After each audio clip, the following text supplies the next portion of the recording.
This was a very interesting retrospective case series that I recently we did at MD Anderson. So we all know about the MLL rearranged leukemias. There's a lot of data on that results from 9/11 translocation. There is a much less common entity called PICALM MLLT10 fusion, which occurs due to the fusion of the PICALM gene with the MLLT gene with the 10/11 translocation, and it also leads to upregulation of HOXA pathway, which is similar to MLL rearranged leukemias. But we don't have much data about these leukemias in the adult population. We know that in the pediatric population, having this rearrangement is a bad marker, a bad prognostic marker.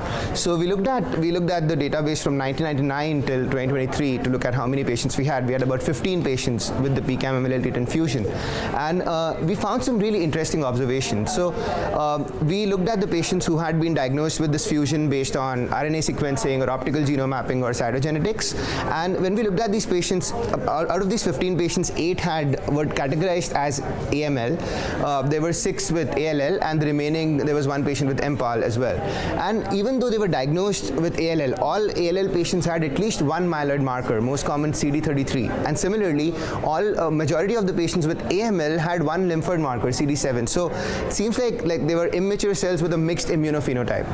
At the same time, around 10 patients out of these 15 had extramedullary disease. So this kind of fusion does predispose you to developing extramedullary symptoms, and most common areas of involvement were skin, lymph nodes, pericardial pleural cavity. A few patients presented with effusions in these areas. So that was again a pretty characteristic feature.